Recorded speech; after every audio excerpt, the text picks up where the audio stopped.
ऐसी कमेटी मंदिर का प्रबंधन कैसे करेगी जो स्वयं ही कुप्रबंधन का शिकार है। CSR मॉड्यूल का कहीं कोई जिक्र नहीं था उस विज्ञापन में। पूरा उनका सिलेक्शन का जो प्रोसेस है वो संदिग्ध है। मनमाने तरीके से हाई पावर कमेटी काम कर रही है। बांके बिहारी जी के दर्शन भीड़भाड़ के बजाय आप आसानी से अपने मोबाइल पे कर सको, इसके लिए हाई पावर्ड मैनेजमेंट कमेटी ने लाइव स्ट्रीमिंग की एक बहुत ही बढ़िया योजना बनाई थी। इस कमेटी का गठन कॉरिडोर पर स्टे ऑर्डर के बाद मंदिर के प्रबंधन की जिम्मेदारी इस कमेटी को सौंपी गई थी। इस कमेटी ने जिस फर्म का सिलेक्शन किया था और जिस सिलेक्शन के तहत इस फर्म का सिलेक्शन हुआ था, उस सिलेक्शन प्रोसेस पर सवाल खड़े होते हुए दिख रहे हैं और ये मामला सुप्रीम कोर्ट की चौखट पर जाता हुआ दिख रहा है। हमारे साथ मौजूद हैं जाने माने पत्रकार, लोक कल्याण मीडिया प्राइवेट लिमिटेड के निदेशक अनिल गुप्ता जी। उनसे हम इस बात पे चर्चा करेंगे कि ये विवाद है क्या।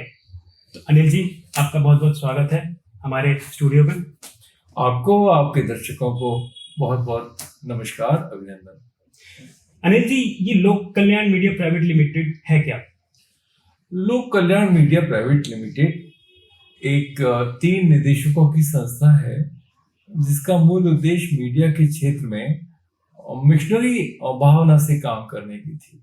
इसी मिशनरी भावना के तहत हम एक मासिक पत्रिका निकाल रहे हैं, एक साप्ताहिक पत्र निकालने की योजना है और डिजिटल मीडियम में भी हम काम कर रहे हैं। और चूंकि मिशनरी भावना हमारे साथ है, इसीलिए हमने जब लाइव स्ट्रीमिंग की योजना का विज्ञापन हमने जब समाचार पत्रों में देखा तो हमारे बोर्ड ऑफ डायरेक्टर्स ने तय किया कि हम इस पवित्र कार्य को सेवा भावना से करेंगे और हमने लोक कल्याण मीडिया प्राइवेट लिमिटेड के तहत लाइव स्ट्रीमिंग योजना में आवेदन किया और उनकी बैठकों में जब जब बुलाया गया हमने भाग लिया और हमने एक कार्य योजना प्रस्तुत की थी। लेकिन दुर्भाग्यवश वह कार्य योजना बहुत गंभीरता से हमारी टेक्निकल टीम ने तैयार की थी, जिनको कि लाइव स्ट्रीमिंग का काफ़ी विशद अनुभव है। लेकिन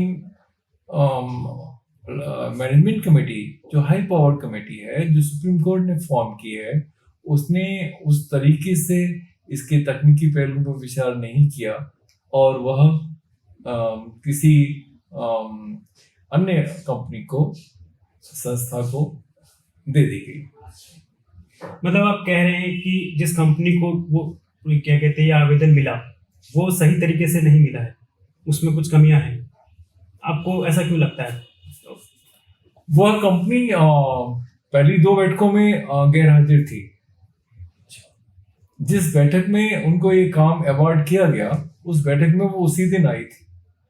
ताज्जुब की बात है कि उसने उसी के आग्रह पर कमेटी के अध्यक्ष ने हमें कक्ष से बाहर कर दिया गया और उनको पहले प्रेजेंटेशन का अवसर दिया गया और हमारे प्रेजेंटेशन के बाद भी हमें वहां रहने नहीं दिया गया, जबकि हम आमंत्रित थे उस हाई पावर कमेटी मीटिंग में। तो यह पारदर्शिता का उल्लंघन है और यह high power committee supreme court ने बनाई है, लेकिन वो कानून से ऊपर नहीं है। कानूनों का पालन करना उसका दायित्व है। यदि वो कानूनों का उल्लंघन, उसने जो काम किया है वो अवमानना की श्रेणी में आता है, सर्वोच्च न्यायालय की अवमानना। तो हम उसको कंटेम्प्ट फाइल करेंगे सुप्रीम कोर्ट में यदि उन्होंने हमारी आपत्तियों का जवाब नहीं दिया। हमने आपत्तियां उनको लिखित में प्रस्तुत की हैं। हमने जो इस हाई पावर कमेटी के सदस्य सचिव हैं जिलाधिकारी श्री चंद्रपाल सिंह, चंद्रप्रकाश सिंह, उनसे भी तमाम सूचनाएं मांगी हैं, लेकिन न तो उन्होंने हमारी RTI का, हमारे ऑब्जेक्शन का लेटर का कोई संज्ञान लिया है, ना हमें कोई अभी तक कुछ कम्युनिकेट किया है। इवन कल 15 दिसंबर को हाई पावर कमेटी की अगली बैठक होने जा रही है। संभवतः ही 9वीं बैठक होगी। उस बैठक की भी कोई ना सूचना है हमें। ये तो मनमाने तरीके से हाई पावर कमेटी काम कर रही है। लगता है कि वो कमेटी ही कुप्रबंधन का शिकार हो गई है। जिसको प्रबंधन करना था, सुप्रबंधन करना था ठाकुर श्री बांके बिहारी जी मंदिर का, तो ऐसी कमेटी मंदिर का सुप्रबंधन कैसे करेगी जो स्वयं ही कुप्रबंधन का शिकार है। मतलब आप कह रहे हैं कि कंपनी ने जो सिलेक्शन किया है, कमेटी ने जिस कंपनी का सिलेक्शन किया है वो सही तरीके से नहीं है। पर लेकिन ये इसमें तो जिस कंपनी ने आवेदन किया है उसने भी तो उसी प्रोसेस प्रक्रिया से गुजरी होगी जिससे आप गुजरे हैं, और पहली मीटिंग में अवेलेबल नहीं हो पाए तो दूसरी मीटिंग में अवेलेबल हुए हैं, और इस तरीके से आप कह रहे हैं कि ये प्रोसेस के तहत सही नहीं है। तो इसमें मुझे ये चीज़ बताइए, क्लियर कीजिए और हमारी ऑडियंस को भी, कि ये किस तरीके से गलत है। आपने जो स्ट्रक्चर फॉलो किया है, क्या उन्होंने भी तो वही स्ट्रक्चर फॉलो किया होगा, तभी तो उन्हें जाके ये लाइव स्ट्रीमिंग का जो वो है वो मिला होगा उन्हें। लाइव स्ट्रीमिंग के लिए जो आवेदन मांगे गए थे समाचार पत्रों में विज्ञापन प्रकाशित करके, उसमें केवल कार्य योजना मांगी गई थी। पहले कमेटी को कार्य योजना मंजूर करनी चाहिए थी। उसके फाइनेंशियल आर्थिक पक्ष पर वो कहाँ से होगा, कैसे होगा, कितना होगा, ये तब तक डिसाइड नहीं किया जा सकता जब तक कि उसके तकनीकी पहलुओं के सभी आयामों का, सभी एस्पेक्ट्स का अध्ययन ना हो जाए, परीक्षण ना हो जाए। एक कैमरा लगना है, 2 कैमरा लगना है, 10 कैमरे लगने हैं, एलईडी लगना है, तो वो किस क्वालिटी के लगने हैं, कितने लगने हैं, कि जब तक ये तय ना हो जाए तब तक उसका फाइनेंशियल्स पर विचार नहीं हो सकता। उसके लिए हाई पावर कमेटी को एक सब कमेटी बनानी चाहिए थी, जिसमें कि जिलाधिकारी होते, वरिष्ठ पुलिस अधीक्षक होते और एक आईटी का विशेषज्ञ होता। लाइव स्ट्रीमिंग आईटी का सब्जेक्ट है, तो ऐसा तो किया नहीं गया। एक विशाल हाई पावर कमेटी में केवल 15-20 मिनट के फिल्मी प्रेजेंटेशन को देखने के बाद और इस आश्वासन के बाद कि हम CSR फंड उपलब्ध करा देंगे और तालियां बजा करके उसको अवार्ड कर दिया जाए, ये तो मनमाना तरीका हुआ। क्योंकि जब तक उसका गहन विश्लेषण न हो, समीक्षा न हो, जो टेक्निकल टीम है उसकी योग्यता न देखी जाए, उनके अनुभव न देखा जाए, तो ये जो निर्णय है बहुत ही अपारदर्शी, बहुत ही पक्षपातपूर्ण और बहुत ही एक तरफा है। केवल मीडिया में घोषणा कर दी गई। आप इसी से अंदाजा लगा लीजिए कि आज तक हमको अवार्ड नहीं किया गया, हमारी लोक कल्याण मीडिया प्राइवेट लिमिटेड को यह कार्य नहीं सौंपा गया है, इसकी सूचना तक नहीं दी है इन्होंने। हमें केवल ये जानकारी मिली है समाचार पत्रों के माध्यम से। जो भी प्रकाशित या प्रसारित समाचार हैं उनके जरिए हमको पता चला कि ये सुयोग्य मीडिया नाम की एक संस्था को यह कार्य लाइव स्ट्रीमिंग का सौंप दिया गया है। अभी जो आपने अपने वाक्यों में CSIR फंड का जो जिक्र किया था वो क्या है? CSR CSR फंड होता है हर कंपनी के लिए एक लीगल बाध्यता होती है, कानूनी बाध्यता होती है कि वो सामाजिक उत्तरदायित्व के लिए कुछ धन निकालेगी अपनी आय में से। उसको CSR फंड कहते हैं। उसका फुल फॉर्म अंग्रेजी में होगा company social responsibility. Company social responsibility, तो उसको CSR फंड कहते हैं। अब उस कंपनी ने मौखिक रूप से कह दिया कि हम CSR फंड उपलब्ध कराएंगे। इस तरह से तो कार्य नहीं होता ना। उसमें किस कंपनी से कितना धन लाएंगे, कोई पत्र, कोई दस्तावेज तो उन्होंने दिया नहीं। तो इसलिए ये सब बहुत ही गलत तरीके से हुआ है। बहुत ही न कानूनों का पालन किया गया है, न पारदर्शिता का पालन किया गया है। ये एक तरफा तरीके से, पक्षपातपूर्ण तरीके से उनको ये कार्य आवंटित किया गया है।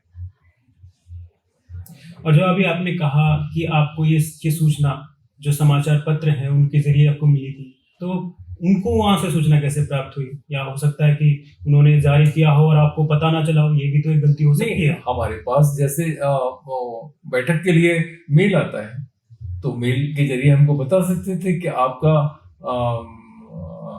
आवेदन निरस्त कर दिया गया है, और उसमें उनको रीजनिंग देनी चाहिए कि किस आधार पर, किस कारण से निरस्त किया गया है। उन्होंने तो 15-20 मिनट में उनकी एक फिल्म देखी जो कि लाइव स्ट्रीमिंग कहीं कर रहे हैं वो हरिद्वार वगैरह में, बस फिल्म पे तालियां बजाई और कहा हाँ बहुत अच्छा बहुत अच्छा।